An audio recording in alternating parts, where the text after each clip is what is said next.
temos 3, 6, 8 alunos. É isso? Não, tem mais.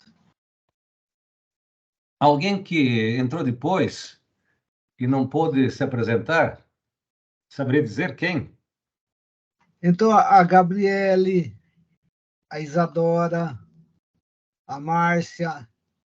Então, esses alunos, se quiserem, na medida que estão me ouvindo, se quiserem ao menos se identificar e dizer de onde estão participando, de qual cidade, se são ou não alunos da Unespar.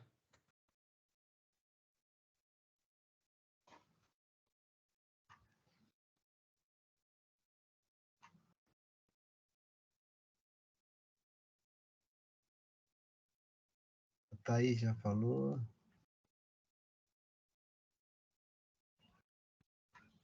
Vamos tentar ver aqui. A Gabriele. A Gabriele, ela é da história, Quitolina. Ela é da Também, Vanderlei, na verdade, é uma possibilidade, né? Não é uma imposição. Às vezes a pessoa não quer se apresentar, ela tem todo o direito, né? A gente possibilita isso, né? Mas a gente Aham. respeita também, né, a privacidade da pessoa. Não sei, ela pode estar num ambiente, num momento, fazendo mais de uma coisa, né? É sábado à tarde. Às vezes você precisa cuidar do seu filho, precisa cuidar ou do seu irmão, precisa fazer outras atividades para poder aproveitar também esse curso. Eu sei que não é fácil, né? A gente precisa, às vezes, lidar com várias situações ao mesmo tempo, né? Então, vamos prosseguir. Vamos Tranquilo. chutar a bola para frente, de preferência, né? Primeiro tópico, então, a ser aqui abordado, tratado, é o problema da demarcação. É assim chamado, o problema da demarcação epistemológica, quer dizer, é preciso saber o que torna possível distinguir a ciência da não ciência. A pergunta, então, o que é ciência, né? Veja, o conceito de ciência, o que é e o que não é ciência. Qual é o critério ou ideal de cientificidade? Via de regra, quer dizer, ao menos desde Platão, na verdade, eu recuaria um pouquinho mais, né? Mas alguns historiadores da filosofia, ou então filósofos, epistemólogos, fazem essa referência, né? Tomam Platão como um paradigma, digamos assim. Então, a partir da filosofia antiga, sobretudo a partir de Platão, ciência, claro que para os gregos, ciência era conhecimento teórico, conhecimento prático. Havia uma palavra para isso, episteme. Seria o caso de explicitarmos um pouco mais. O que quer dizer episteme? Episteme é um conhecimento que é obra, produto da atividade racional, da atividade teórica ou conceitual do nosso pensamento. Isso é episteme. Depois, esse termo episteme, que é um termo grego, foi traduzido pelos autores latinos por ciência, que deu origem à palavra em português, ciência. Você sabe muito bem que a maior parte das palavras do português, do idioma português, tem a sua origem no latim.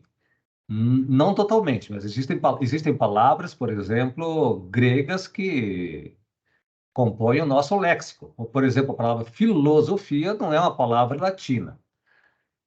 Quer dizer, ela é, sem dúvida, por derivação, mas ela é originalmente, quer dizer, o etimo de origem, o radical de origem, não é latino, é filo mais sofia.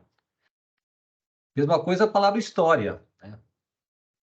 A palavra história não é de origem latina, ela foi depois, claro, traduzida para o latim, mas é uma palavra grega. A palavra biologia, a palavra psicologia, nós temos, então, uma grande influência também do grego na formação da nossa língua. Mas isso já é conhecido por todos nós, né? Existe um estudo na nossa língua portuguesa chamado etimologia, né? Que é o estudo né, da derivação das palavras, etimologia, né? Bom, o que é ciência é a pergunta fundamental, a pergunta por excelência. O que é o conhecimento científico, né? Como é possível distinguir a ciência das outras formas de conhecimento?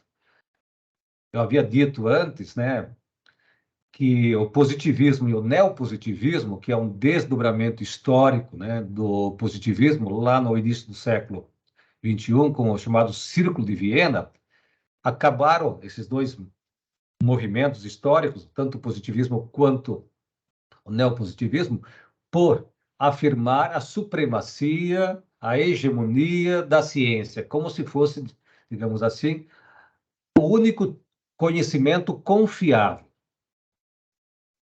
De modo que todos os outros conhecimentos, outros tipos de conhecimento, não mereceriam credibilidade. Esta é uma herança, como disse, positivista ou neopositivista. A pergunta que nós queremos fazer aqui, então, o que é que torna possível distinguir a ciência das pseudociências ou das não ciências, né? Primeiramente, é preciso entender que, desde Platão, como fiz referência há pouco, a ciência, ou então o conhecimento, né? O conhecimento, a atividade intelectual que visa o conhecimento, é guiada por um ideal, o ideal de verdade. Então, o critério de cientificidade seria a própria verdade, a ideia de verdade. Ocorre, porém, que o próprio conceito de verdade, a própria questão, o que é a verdade, revela-se para a filosofia ou para a investigação filosófica um problema, um outro problema. Nós temos, então, aqui dois problemas, né, que estão como que relacionados entre si. O que é a ciência, né, mas essa questão, para ser resolvida ou para ser respondida, remete para uma outra questão. Porque a definição de ciência é de conhecimento verdadeiro. Mas logo em seguida surge a pergunta: o que é a verdade? E o que é uma verdade do tipo científico? O que é a verdade? Como é possível estabelecer a verdade acerca das coisas? Tomemos então como regra geral, né, para a nossa abordagem aqui, a seguinte ideia, ou o seguinte conceito: a ciência é um conhecimento verdadeiro. Resta, porém, perguntar o que é o conhecimento e o que é a verdade. A filosofia é muito hábil em produzir ou então elaborar e formular perguntas.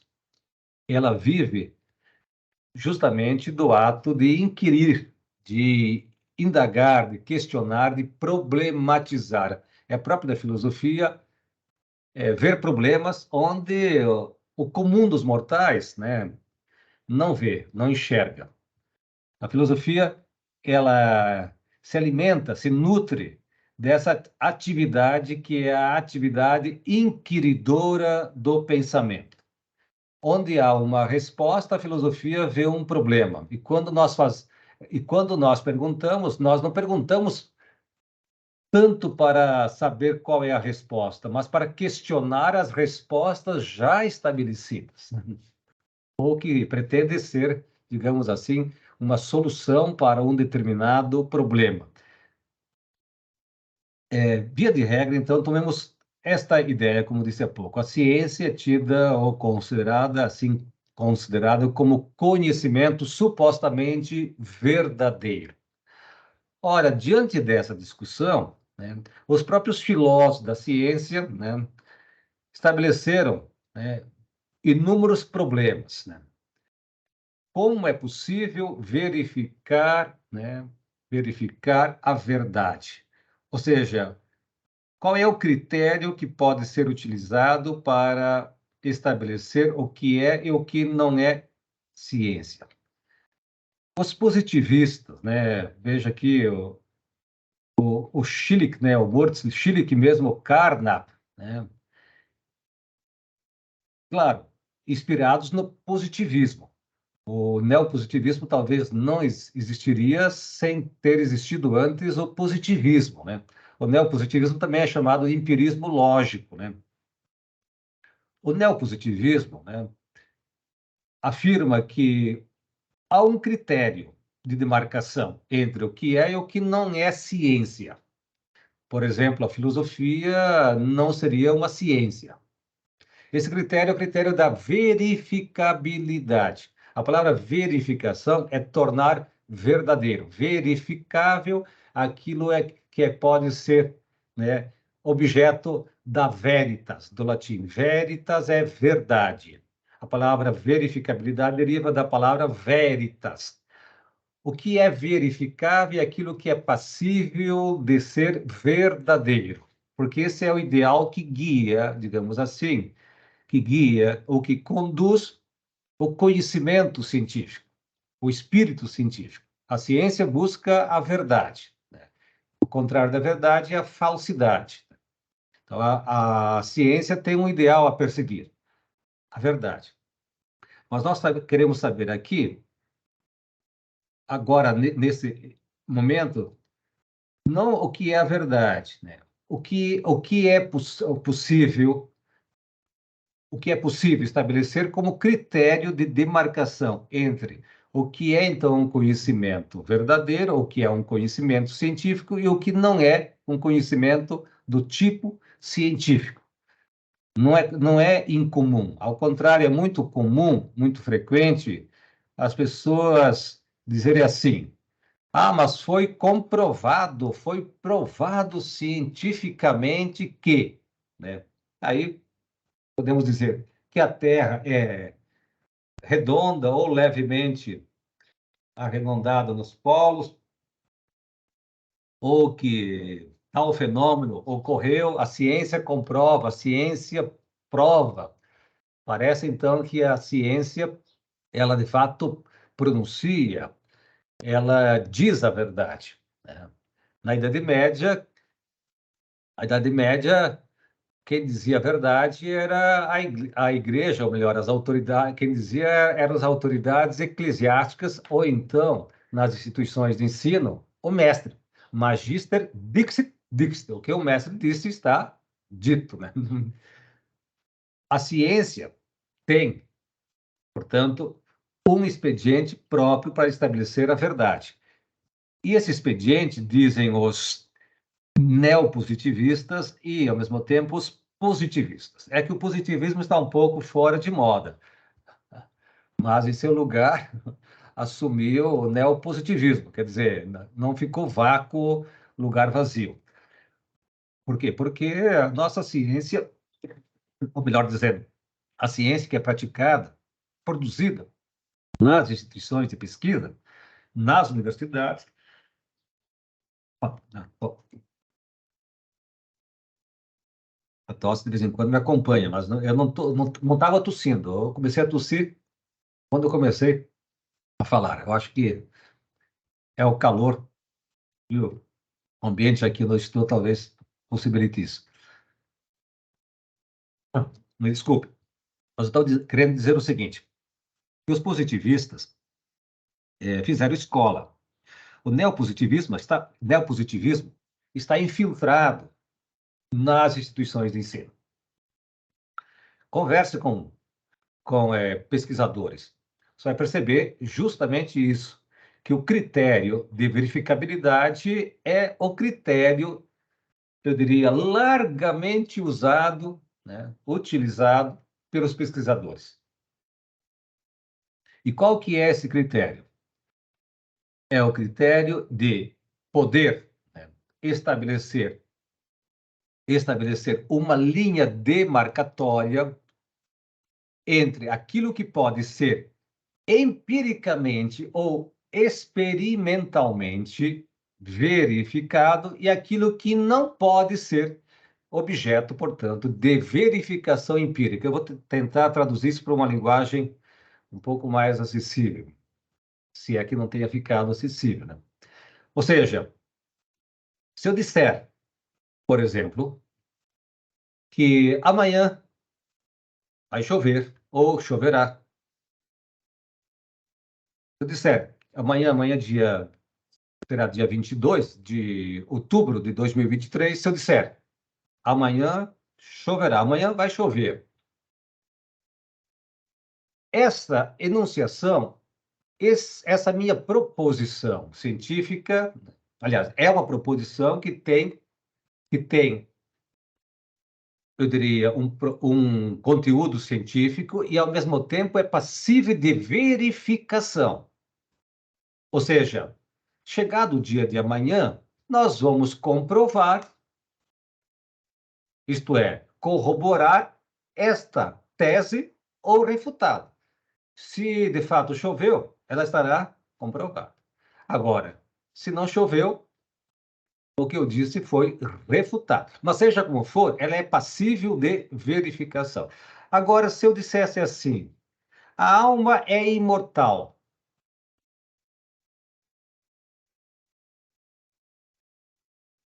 Este meu enunciado, a alma é imortal, ou então Deus existe, ou mesmo a liberdade existe, né? Como é o caso, a alma é imortal. Tome essa sentença, essa enunciação, essa proposição. A alma é imortal. Ela é passível de verificação empírica, isto é, ela é passível né, de ser percebida pelos nossos sentidos, pelo nosso aparato sensorial. Nós podemos, de fato, perceber a existência e, ao mesmo tempo, a imortalidade da alma. Ela é passível disso? Podemos trazer, sob a lente de um microscópio, né, a alma ou a mente e verificar a sua existência e sua imortalidade? Evidentemente que não. Então, essa é uma questão que não pode ser cientificamente comprovada. Isto é, não pode ser cientificamente verificada. O mesmo com a sentença anterior. Deus existe? Esta questão não é objeto científico. Não pode ser objeto científico, por quê? Porque não é objeto de verificação, isto é, de teste empírico e nem de experimentação. Qual é a diferença entre experiência, entre teste empírico e experimentação? No teste empírico, os nossos sentidos espontaneamente participam da percepção de um evento, de um acontecimento, né? Ou então de um fenômeno. No caso da experimentação, nós forjamos artificialmente a ocorrência de um fenômeno. Por exemplo, é verificável a seguinte proposição: faz sol em Maringá, cidade do Paraná, estado do Brasil, no dia 21 de outubro de 2023, eu posso dizer agora essa hora, né? Às 15h45. Faz sol. Quer dizer, nós podemos verificar esta afirmação. Podemos confrontar o nosso pensamento, o conteúdo do nosso pensamento, isso que eu estou dizendo, com a realidade. Então, entre o pensamento, entre o que nós pensamos e a realidade, deve existir uma correspondência entre as nossas ideias e a realidade. Entre a razão e a realidade, deve existir uma concordância. Mas a ideia, ela não surge, né, para os verificacionistas, para os neopositivistas. A ideia, o conceito que está na nossa mente, porque o conceito, a ideia, representa o que está fora da nossa mente.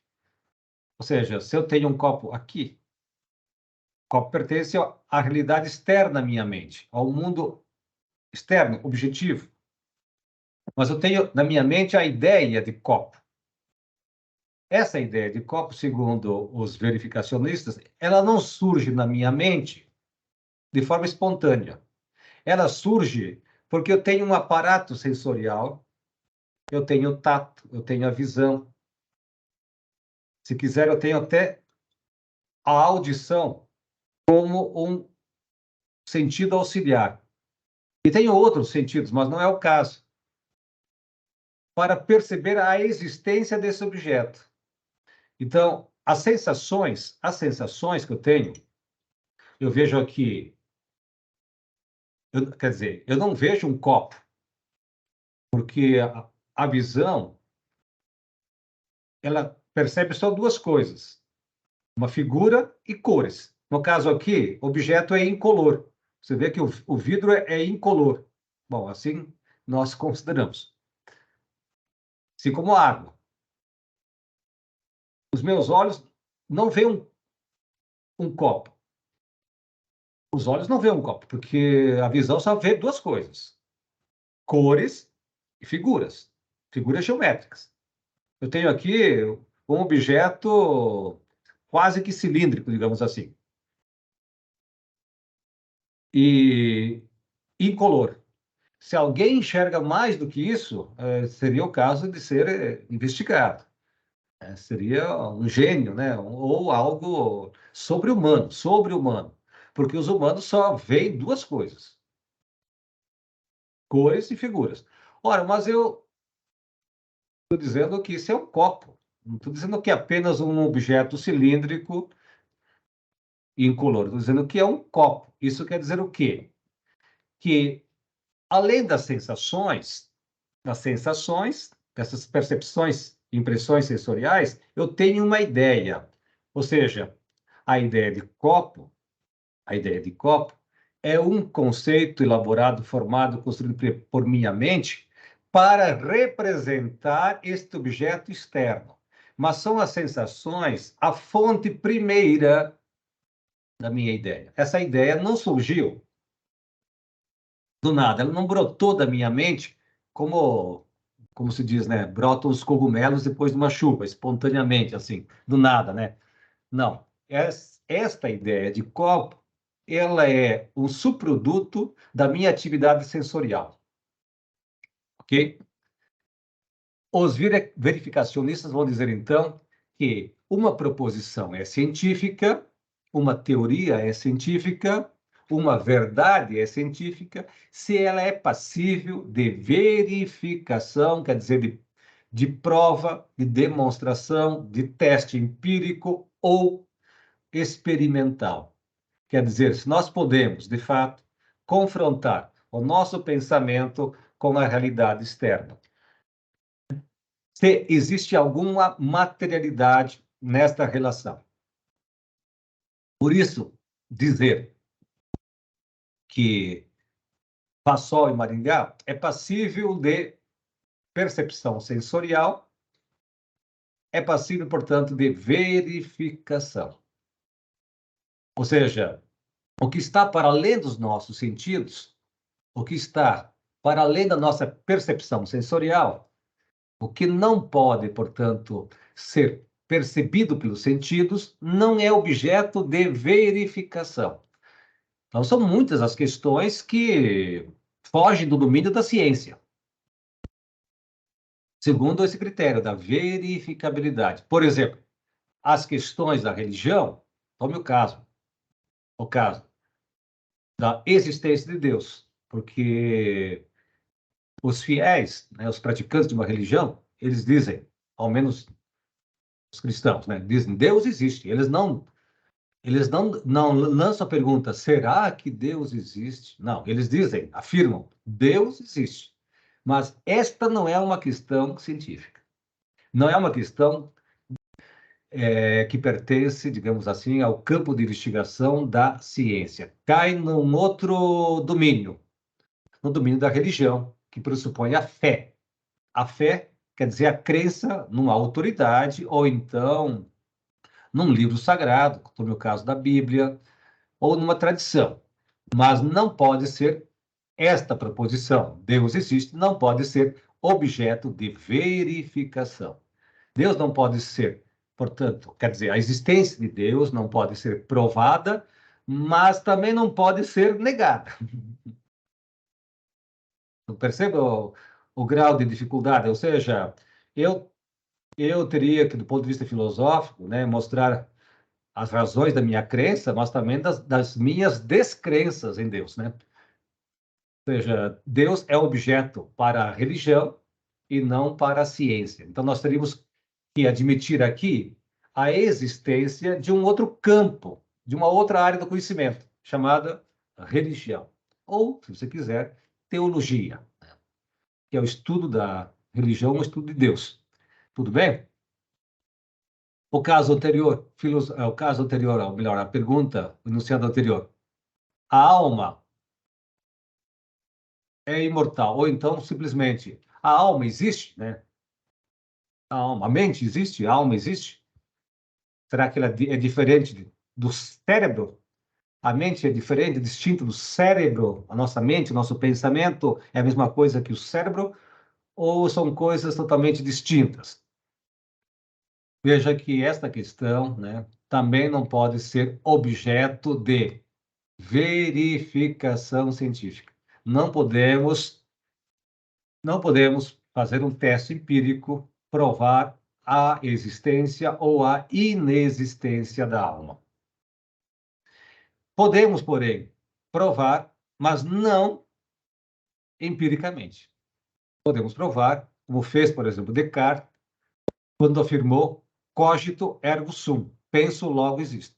Eu não vou aqui agora me deter sobre esse argumento, porque esse é um argumento filosófico, quer dizer, metafísico, que está para além da física, que está para além da percepção sensorial, da realidade material. Pertence à realidade imaterial, que é a realidade do espírito, que não é uma matéria. Então, Descartes, quando afirma penso, logo existo, ele está trazendo uma questão metafísica, filosófica, e está dizendo que a mente, que o espírito, que o pensamento, que a natureza do pensamento não pode ser comprovada, não pode ser investigada do ponto de vista científico, isto é, empírico ou experimental. Estranhamente, porém, as ciências da cognição, veja o caso, por exemplo, da neurociência, né? Tem pretendido, né, dar uma resposta a essa questão. É claro que essa tentativa se revelou, se revela, né, totalmente infundada e infrutífera, né? Não produziu, digamos assim, grandes avanços nessa discussão. Por quê? Porque não é uma questão que pode ser percebida e verificada por equipamentos ou então por instrumentos e nem pelos nossos cinco sentidos. A mente é uma realidade metafísica. Estou falando aqui, então, que abriria um outro domínio, o domínio por exemplo, da filosofia. A filosofia lida com questões que não são empiricamente, experimentalmente testáveis.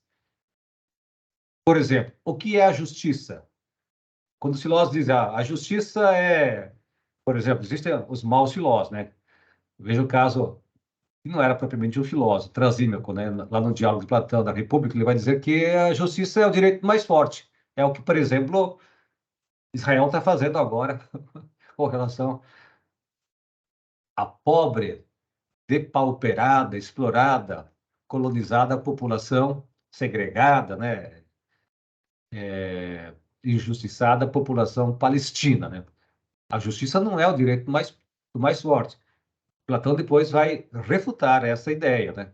Então, o conceito de justiça não pode ser objeto de verificação. Uma teoria acerca da justiça, uma teoria acerca das virtudes, uma teoria acerca da verdade, acerca do conhecimento, acerca da ciência, não é objeto de verificação empírica. Nós temos, então, que abrir aqui um campo de estudo chamado filosofia. Alguma pergunta, meus alunos? Espero ter, ao menos, estabelecido o critério de verificabilidade como critério de cientificidade. Então, o que é ciência? Ciência é um conhecimento verdadeiro, porém verificável, testável, passível de comprovação empírica. Tome o caso da história, porque vocês são, na maior parte, alunos de história, pelo que eu percebi. A história é, então, vou dar um passo atrás. A história seria uma ciência, mas não seria uma ciência experimental. Ela seria uma ciência empírica.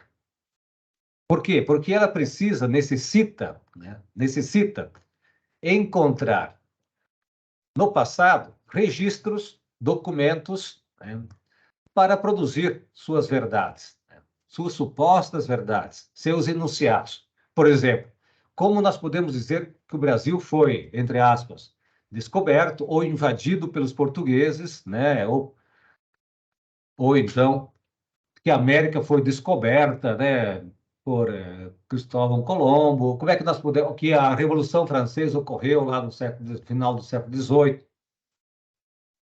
Nós precisamos verificar isso. Como é que nós podemos dizer que houve ditadura, né? Muitos negacionistas, né? Não vou aqui reproduzir o nome que qualifica melhor esses negacionistas da ciência ou da história, que, na verdade, distorcem e falsificam a história, dizendo que não houve ditadura. Eles teriam que produzir provas contrárias, né? Porque as provas a favor da existência da ditadura no Brasil, ao menos entre o período de 64 e 85, elas são sobejamente conhecidas. São fartas, né? Existem inúmeras provas. E elas vão se avolumando, de modo que fica difícil, senão impossível dizer o contrário. Então, existem como levantar dados para poder se certificar de um fato, mesmo sendo esse fato um fato passado, ok? Mas a história não se ocupa só do passado, ela se ocupa também do presente, né? Muito bem? Então, esse é o critério de verificabilidade. Então, a história seria uma ciência empírica, não seria uma ciência experimental.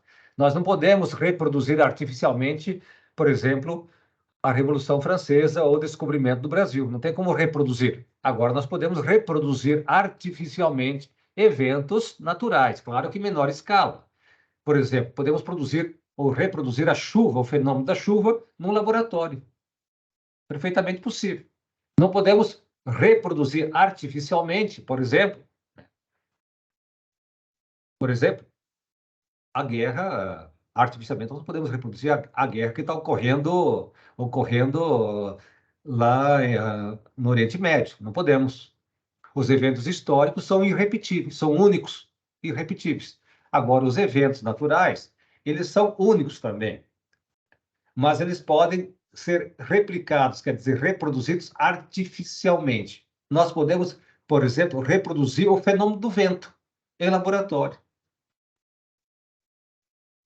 Portanto, há uma diferença entre experiência e experimentação. A ciência da história, ela assim o é, porque ela se serve desse expediente da experiência ou do teste empírico. É possível comprovar de alguma maneira. Porém, é claro que existem múltiplas interpretações dos dados que são encontrados ou então das versões acerca dos fatos. Por isso é preciso chegar a algum consenso entre os próprios cientistas, né? É preciso que haja, em alguma medida, algum consenso. Mas na próxima aula, provavelmente a gente consiga elucidar melhor essa questão. Segundo critério, meus alunos, seria o critério da falseabilidade. Só para meu controle, aqui são 4 horas. Não sei se há uma necessidade de uma interrupção. Podemos fazer lá pelas 4h20, depois vamos dar o grito final. Pode ser? 4h20, a gente faz mais uma pequena interrupção de 5 minutos, e depois eu gostaria de avançar um pouco mais, mas também de abrir para perguntas. Mas essas perguntas vocês poderiam fazer também aqui no decorrer da exposição. Talvez fosse até melhor, né? Alguém gostaria de fazer alguma pergunta, alguma questão? Os alunos participantes estão totalmente em silêncio, né? Eu queria ter salas de aula assim, né? Ao menos por um momento, enquanto estou expondo. Depois, eu gostaria de uma chuva de perguntas, né? Porque daí eu iria entender que os alunos estão atentos, participativos e interessados. Quando as perguntas não ocorrem, eu tenho uma teoria. Essa teoria, e essa teoria, Vanderlei, ela pode ser empiricamente comprovada, verificada. Quando os alunos não perguntam, aí eu acabo concluindo, né? Mas por observação, viu? Empírica, que os alunos entenderam tudo, que eu primeiro vou pressupor isso, né? Entenderam tudo e as dúvidas foram dispersas, foram banidas, né? Foram expulsas, né? De uma vez por todas. Ou então eu levanto uma outra hipótese, né? Que também pode ser comprovado, quer dizer, pode ser testada. Ou pouco entenderam, ou entenderam tudo, né? Ou então, de forma genial, absorveram o conhecimento. O que eu disse foi algo banal e chovido no molhado, ou então pouco entenderam. Mas, seja como for, é preciso que haja um feedback dos nossos alunos, né? Então, o segundo critério é o critério que foi proposto por Popper, Karl Popper, né? Um epistemólogo, um filósofo da ciência, muito conhecido, por sinal, né? Ele tem muitas obras, a lógica, por exemplo, a obra A Lógica da Pesquisa Científica, né? Como também o Círculo de Viena tem muitas obras sobre o que nós acabamos de tratar, que é o conceito, o critério de verificação ou de verificabilidade, né? Como critério de cientificidade. Popper engajou-se teoricamente nessa discussão e acabou por levantar sérias objeções ao Círculo de Viena, de modo especial a um dos seus autores, que é o Carnap. Ele vai dizer que o critério de verificação é um critério fraco, é um critério contraditório, é um critério que, de fato, não comprova, né? Não comprova ou não prova, né, a diferença que existe entre o que é e o que não é ciência. Vamos tentar entender, então, em que consiste o critério da falseabilidade ou da falsificação. Popper vai dizer o seguinte, que nós nunca podemos estar certos, isto é, nunca poderemos, nós humanos, né, nunca poderemos saber com certeza absoluta se uma teoria é verdadeira. Nós apenas podemos saber se uma teoria é falsa. Se uma teoria é falsa, mas nunca se ela é verdadeira. O que Popper está querendo dizer aqui? Primeiro, que ele quer se contrapor aos teóricos do Círculo de Viena, do neopositivismo, e demarcar, digamos assim, o seu próprio território no âmbito da filosofia da ciência. Ele é um filósofo da ciência que tem lá, digamos, os seus méritos, né? Os seus créditos. Né? Ele vai dizer mais. O que os testes empíricos, porque é justamente isso que os verificacionistas, né, que os representantes do Círculo de Viena afirmavam que é possível distinguir a ciência da não ciência através de testes empíricos, provando empiricamente. Eles dizem o seguinte: ao contrário do que pensam, do que afirmam os verificacionistas, os testes empíricos só podem provar, né, a falsidade de uma teoria. Vou trazer aqui alguns exemplos. Popper faz uma crítica àquilo que Hume, um outro filósofo, né, mas esse é um filósofo, né, do século XVIII, David Hume, Popper retoma essa crítica, e amplia e aprofunda essa crítica, que é, na verdade, original de David Hume.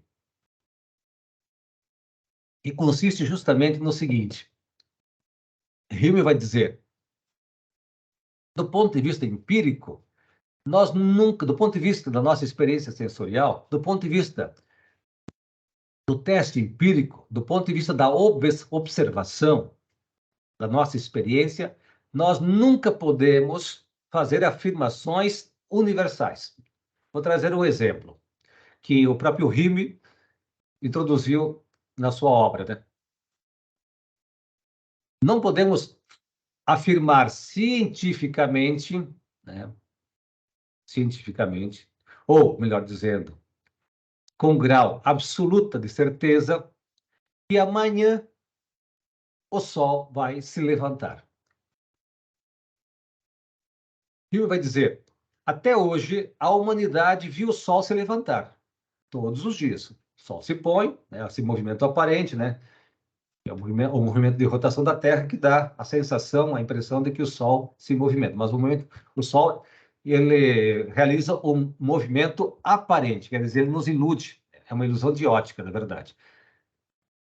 É a rotação da Terra que nos dá essa ilusão. Ele vai dizer, até hoje a humanidade viu o Sol se pôr e nascer no dia seguinte. Mas isso não é suficiente para afirmar que amanhã ele vai se levantar, ou que ele vai surgir na linha do horizonte. Por quê? Porque toda nossa experiência, nossa observação é sempre particular. E nossas afirmações serão sempre gerais, universais. Eu não posso afirmar, do ponto de vista científico, portanto, que o Sol vai se levantar amanhã. Eu não posso afirmar categoricamente. O que eu posso? Tudo o que eu posso, diz Hume, tudo o que eu posso, do ponto de vista racional, do ponto de vista lógico, é dizer, provavelmente, o Sol venha a se levantar no dia de amanhã. Ou, melhor, possivelmente o Sol se levantará amanhã. Mas eu não posso falar necessariamente o Sol se levantará amanhã. Porque entre uma causa e o seu efeito, a relação não é de necessidade. Ou seja, o método indutivo, que vai do particular ao geral, ele é débil, ele é, na verdade, frágil, incapaz, impotente de estabelecer verdades necessárias e universais. Eu posso, por exemplo, pronunciar uma verdade necessária e universal. 2 mais 2 são 4. As demonstrações da matemática, da aritmética, da geometria, são todas necessárias e universais. Foram para os homens do passado, para os homens do presente e serão do mesmo modo para os homens do futuro. Por quê? Porque essas demonstrações, elas estão livres de uma base empírica. 2 mais 2 são 4, independentemente das coisas. Ou seja, do ponto de vista da matemática, eu posso pronunciar verdades necessárias e universais. Quer dizer, imutáveis. Agora, do ponto de vista da ciência natural e também das ciências humanas, eu tomo o caso de Hume, das ciências naturais, porque ele toma como exemplo um fenômeno natural, que é o pôr e o levantar-se do Sol. Ele vai dizer, eu não posso fazer essa afirmação, o Sol necessariamente se levantará amanhã, porque a relação entre causa e efeito não é uma relação necessária, é uma relação possível. Então, a ciência não poderá afirmar categoricamente. Quer dizer, eu nada posso dizer, o cientista nada poderá dizer de forma segura ou com certeza algo acerca do futuro. Eu posso dizer algo acerca do passado, mas não acerca do futuro. Então, entre causa e efeito, não existe uma lógica necessária. Existe uma lógica possível. Necessário é aquilo que não pode ser diferente. Mas por que Riemann vai dizer isso?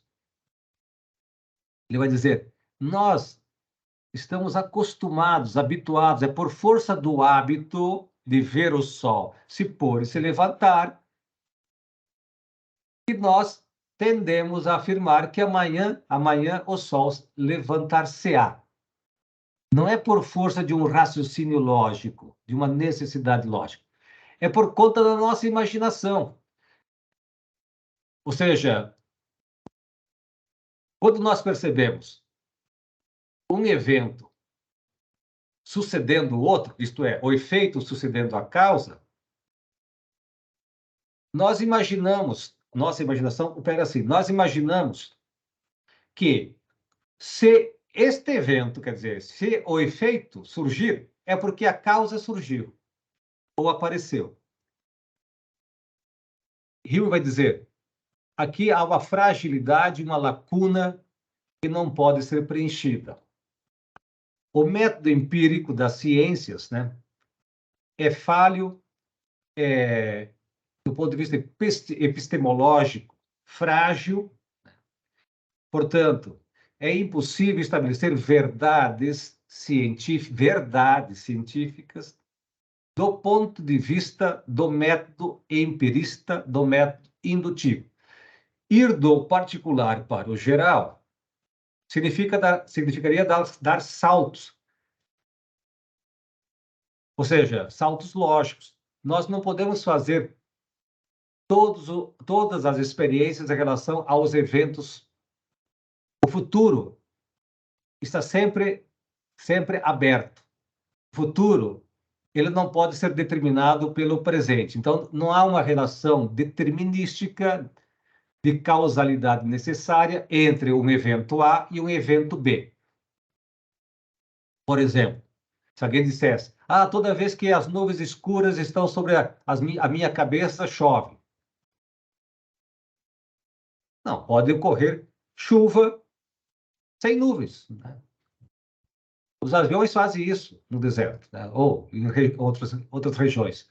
Quer dizer, pode ocorrer um evento sem aquela causa habitual. Um efeito pode ser produzido sem a presença de uma causa costumeira. Popper vai na mesma linha ao dizer o seguinte: até então, os biólogos, os cientistas imaginavam que só existiam cisnes brancos no mundo. Então, a ciência afirmava, todos os cisnes são brancos. E ponto final. É uma verdade científica. Porém, foi só surgir um contra-exemplo, foi só surgir um exemplo contrário, ou seja, um cisne preto, para invalidar toda essa teoria. Veja, então, que nós não podemos fazer afirmações universais e nem necessárias na ciência, segundo Popper. Então, o critério de falseabilidade, né, ele permite provar se uma teoria, né, é científica quando ela, eu gostaria de enfatizar isso, quando ela é falseada, ela é passível de prova refutatória. Quando nós podemos testá-la, então ela é científica. Se uma teoria não pode ser testada a fim de falseá-la, se uma teoria nunca pode ser falseada, ou se uma teoria é insuscetível ao falseamento, ela não é científica. Por exemplo, dizer Deus existe. Essa é uma teoria que não pode ser falseada. Podemos falsear. Ela é uma teoria dogmática, quer dizer, assentada sobre uma crença e sobre uma autoridade. Foi uma autoridade que pronunciou isso. Todos os testes empíricos que a ciência realiza, diz Popper, não afirmam verdades definitivas. Então, ele vai dizer que os testes, os experimentos, quer dizer, as experiências e os experimentos científicos podem, no grau máximo, afirmar, né, se uma teoria é falsa, mas nunca se ela é verdadeira, porque nós não podemos fazer o último experimento e nem a última experiência. Não podemos afirmar de uma vez por todas que o Sol se levantará amanhã, porque bastaria um colapso cósmico para derrubar por terra essa nossa ideia, quer dizer, essa nossa crença. Então, o que Popper está dizendo é que os verificacionistas se apoiam sobre uma crença e não sobre um raciocínio lógico, não sobre um argumento racional. Então, Popper está acusando os neopositivistas de serem, do ponto de vista lógico, deficitários. Há um déficit racional aqui, um déficit lógico, que precisaria ser combatido ou então denunciado. E é o que se pretende fazer Popper. Então, o critério de falseabilidade, né, permite saber se algo é ou não é científico. Por exemplo, a liberdade existe? Nós podemos comprovar isso de uma vez por todas? A liberdade existe? Nós podemos através de uma teoria filosófica, não através de uma teoria científica. Então, o problema da liberdade não é um problema científico, é um problema ético ou filosófico. Nós podemos provar se existiu ou não a Revolução Cubana? Podemos provar ou não?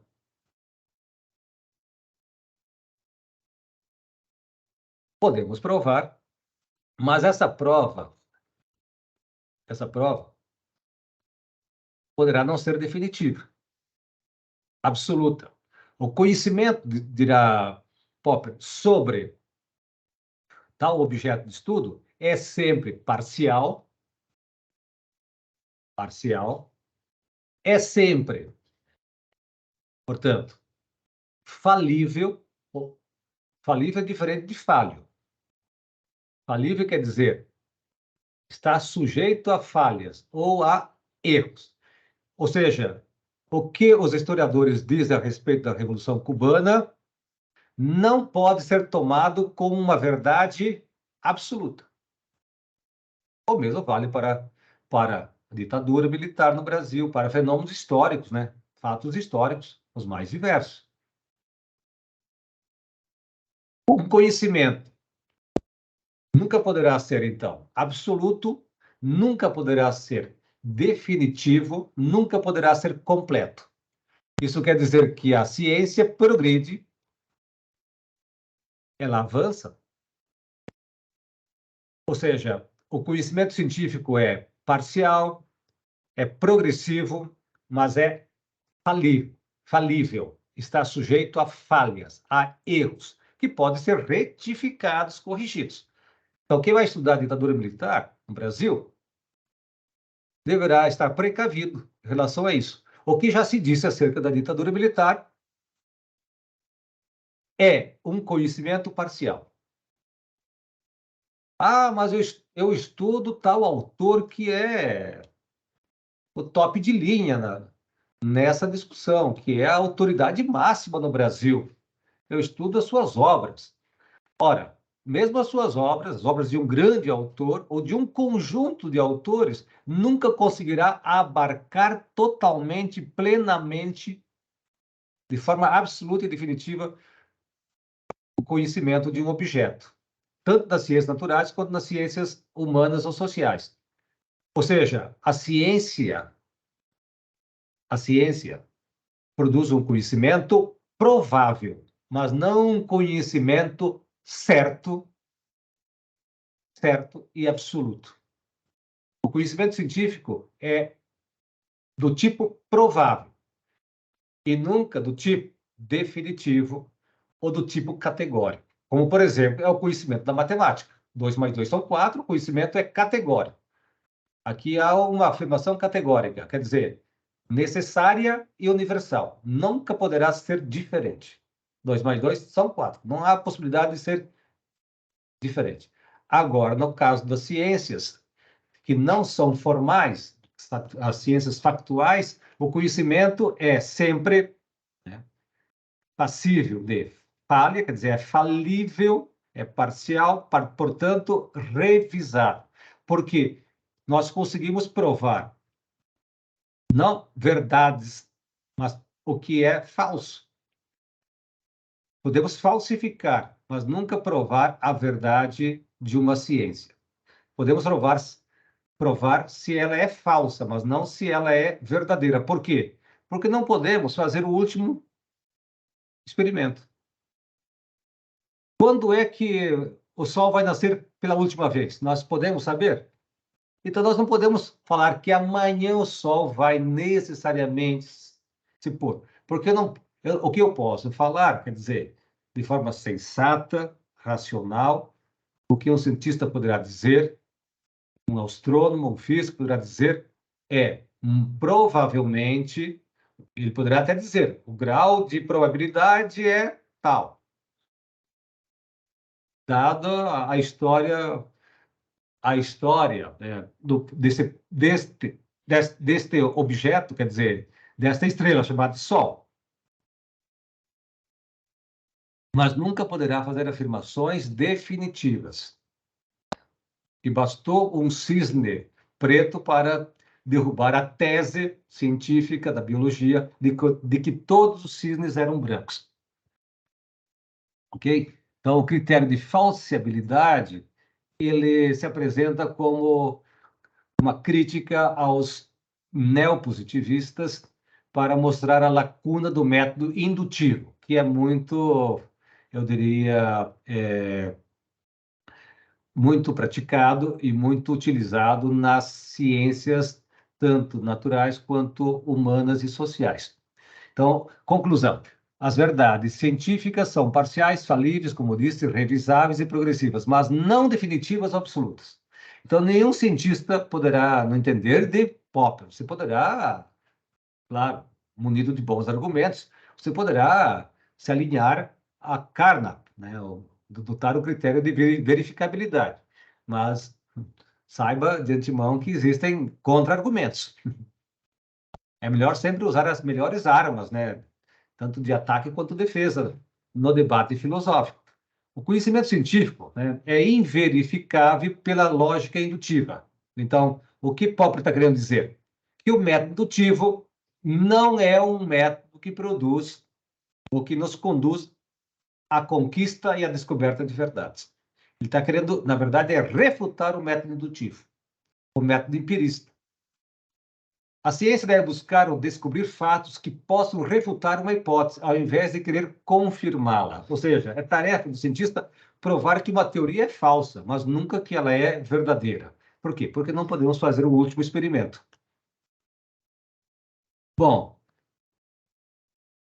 estamos um pouco adiantados. A hora eu tinha dito que queria fazer um pequeno intervalo, né, Vanderlei? Você está aí me ciceroneando.